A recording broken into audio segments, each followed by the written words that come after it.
Reviewing Trek to Yomi is a difficult task, due in part to my love of old samurai films. Movies like Zatoichi, Seven Samurai and Lone Wolf and Cub are some amazing pieces of cinema. These films all had a feel of their own and were stylistic representations of the history of their country. As such, it is only fair we look at this game on its own without focusing on the cinematic history it aims to pay homage to.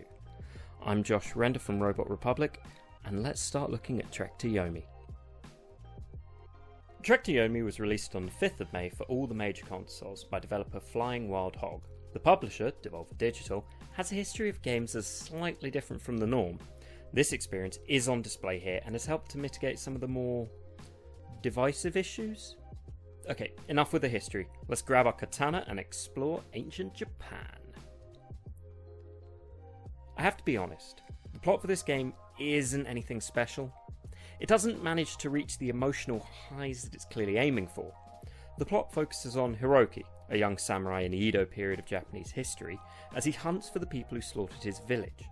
It's a classic plot of revenge, but it doesn't lead to much, and the surprises are pretty well unsurprising. The issue is that the characters' lack of real interactions and the jarring initial passage of time make it hard to feel connected with any of the characters. I won't spoil anything, but the climactic moments and the revelations all feel just a bit off. If you're expecting something like Ghost of Tsushima, then you're going to be disappointed. However, you don't play a game like this for the story. No. You play a game like this for the combat. The gameplay is a strange mix of exploration and side-scrolling combat. Essentially, players explore the world with some degree of freedom to find collectibles and upgrades. However, once combat is engaged, then the game switches to a side-scroller. It's an interesting system, and it means that the player always knows what they can do in any situation, and can focus on combat when it arrives. The exploration is the weaker part, however, with there being no clear indication of where to go, and lots of environmental blocks after you go a certain distance. Combat is clearly where the game needed to be at its best, and it kind of manages it. Essentially, Hiroki can attack with either a light or heavy attack or a block. He has a stamina meter that will lower if he strikes or blocks, as well as a counter move. The counter is the most useful skill as it costs no stamina and opens opponents up to a combo. Initially, combat is pretty stagnant, but it gets more interesting as new combos are unlocked. The problem is that it never really progresses from there. You would expect to get some awesome super attacks or spectacular enemies, but it never really happens. The most cinematic attack you get is just a finisher, and the opponents don't go much past a guy with a sword or spear. Even the more monstrous enemies fight in essentially the same way as the bandits from the game's beginning. Visually, the game is, again, a bit of a mixed bag. Trek to Yomi makes use of a black and white colour palette.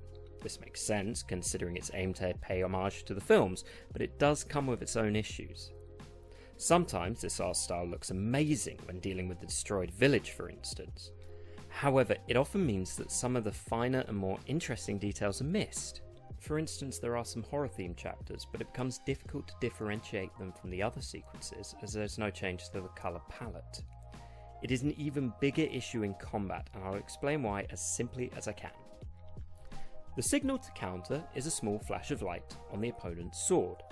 Now, imagine trying to see a small grey flash on a small grey sword against a grey background. That's really all you need to know. The camera, meanwhile, keeps moving around and it takes different angles in different combat sections. You could have a simple side-on shot in one fight, then an overhead behind a paper screen in another. This is cinematic, but it can mean that some fights are hard to see, or at least harder to see than they would have otherwise been. There is also an issue with being able to connect with the characters with this camera.